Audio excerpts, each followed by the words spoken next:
Welcome back to Generational Chic. Well, ladies, I wanted to once again do something that is very dear to my heart. Yes. And want to talk about the experiences that we have all had with virtual learning this year.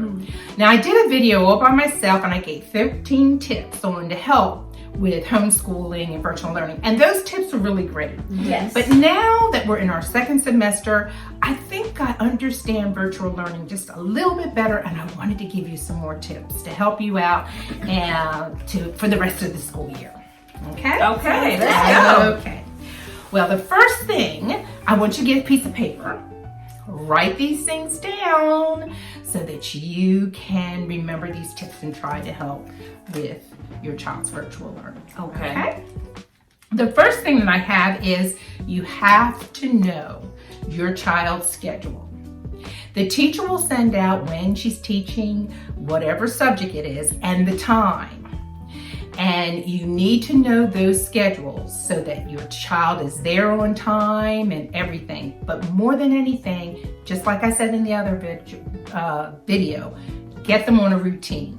They need to go to bed on time. They need to get up on time. They need to have everything ready. They need to know that it is a time for school. So once again, routine and schedule. Can I chime in on that? Sure. So Derek goes to bed at 8 o'clock, and Kayla and Man go to bed at 8:30. And they get really upset, and they're like, "Why are we going to bed so early?" And Kayla's like, "I'm in high school." Yep. And the kids, my friends call me a grandma because I go to bed so early. But here's my thing: they have to get plenty of rest. One, they don't want to wake up. Derek and Kayla are the two hardest. So Mano, you say get up, he's getting ready. Derek and Kayla, on the other hand, are so hard to get up. Wake it up. So I totally agree on the schedule because they go to bed early, and it takes time to actually fall asleep, even though you're laying there, and they've got energy and they're ready to learn. So I agree about the bedtime. Okay, good. The next thing I want you to realize is that they have to be on the live class schedules. When the teacher is on the Zoom or whatever it is, and it's live, it is so important. You miss that live, you miss asking any questions, and it's just, you've missed out. You've just missed out. So please write down that they must be on the live classes. And they've changed a rule. The camera has to be on as well. Right. And I mean, you know it, and they're not even counting them as being present or, there if they're not at the live sessions. Yep. Now, if you have to miss a live for any reason, they do have taped sessions of the teacher, but you can't ask the questions. So make sure your child is there live and they're listening. They're awake. And that the camera's on, because they'll go to sleep. They're not listening or anything. So make sure they're there, alert, and on the live sessions with the teacher. Yep. Okay. The last thing that I want you to remember is... Why do you get the glasses if you ain't going to read? Oh, that's what I can't see. I'm sitting here. I cannot see. We're squinting. I'm like, she got the glasses in her hand. I know. Now, most teachers, and I'm going to tell you, the teachers that our children have been wonderful. Please put down this. Appreciate all of the changes and the learning curves that teachers are going through. Let them know how much you appreciate them. Thank them. Be positive about this. And this is something else. It really is. So what I want you to do is to know when the teacher has small group, or she has tutoring sessions, or she has office hours. And if your child misses anything or is not understanding anything, they can go and have a small group tutoring session with the teacher, or one-on-one, or just get a chance to ask something.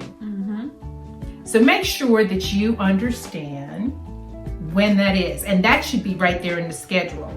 Also, Deb, the teachers always are emailing and giving you all kind of things. Tell us a little something daily about that. I know middle school and high school has been a little bit different. And I haven't had as much communication with them as I have with Derek.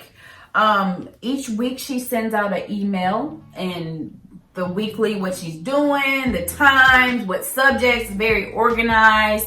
If you have any questions, you're able to email her and she emails you right back. Just staying in communication with the teachers is very important. It can get kind of frustrating when they're not responding back right away, but don't stop there. I say continue to keep emailing them. Have that trail of, you communicating and showing that you have tried to communicate if you're having issues with getting in contact with the teachers, because it's been hard for them as well.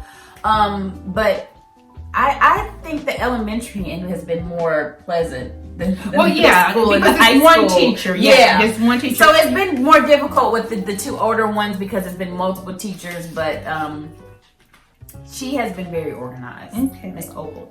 The other thing is, yes, Miss Ogle. Miss Ogle, she is wonderful. Yes, shout out to her. She has brought packets to the house. This is a long story about Huntsville schools, but they got what's the word? A breach. A breach. There's a breach. And so we couldn't use any computers. And she made up packets right away and brought the packets to the house. We didn't even have to come to her or to the school. So, I mean, it has been a wonderful experience. I'm telling you, they really are. The teachers have been absolutely fabulous. Yes, they have. really have.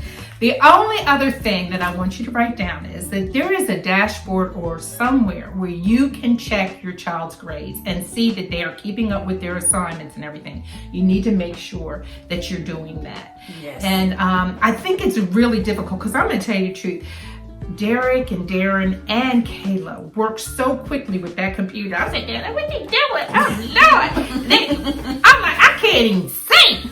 But you still have to check and make sure they're getting everything done, and you don't want it to get to the point it's mid-semester or mid-grade. Too late. Yeah, and then, they're trying to catch up. It's really been hard. The last, and is there something you want to say? Because you worked for a while. She's left me. She's left me. I mean, she said, help. She said, well, let me tell my little story, okay? So, when quarantine started, unfortunately, the business that I was working with closed down, which is okay. Thankfully, I was able to transition and make myself comfortable. Thank you, Jesus. But I decided to keep myself busy and productive. That would be great to help Mimi with virtual learning. And before, it was basically we were going in there with just, high hopes, good prayers. And it was a lot. It was trying to balance three different virtual learnings, 3 different grades, 3 different teachers, more than 3 actually, if you consider a middle school and high schooler who has multiple teachers doing different criterias. It was a lot and overwhelming, and thankfully, I was able to find some employment during this quarantine times, and I had to relieve myself. She didn't even give me a 2-week notice.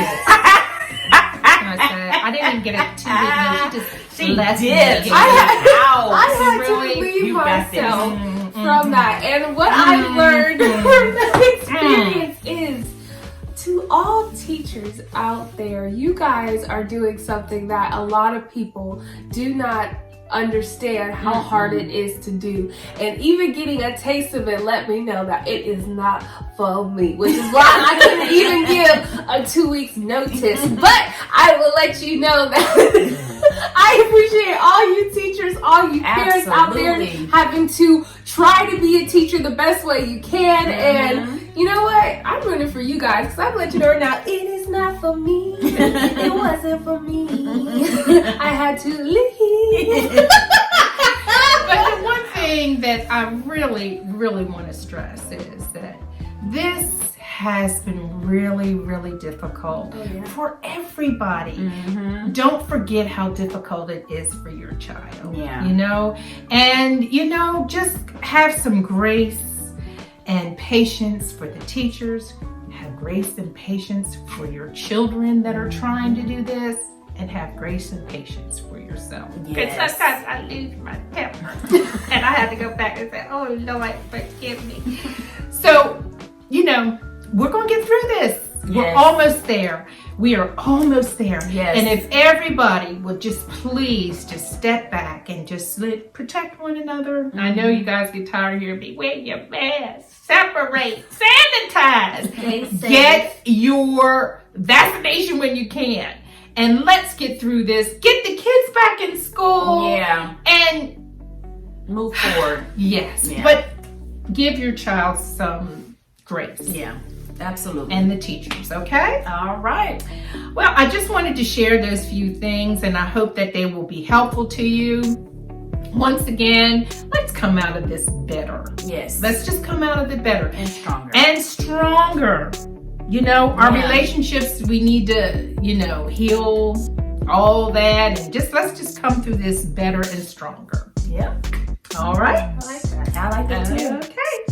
And remember, Daddy, can you say we're going to get out of here? we're going to get out of here. Why can't I just go? You go right in. You be leaving And remember. So yeah, today was such a good day. And remember, I'm like, I feel like that is just You go right into it. Okay, well, whatever. Okay. Get And us out we're of going to get out of here. All right. Let's get out of here. All right. And remember, God first. family is love, support, and having fun. And remember to be generational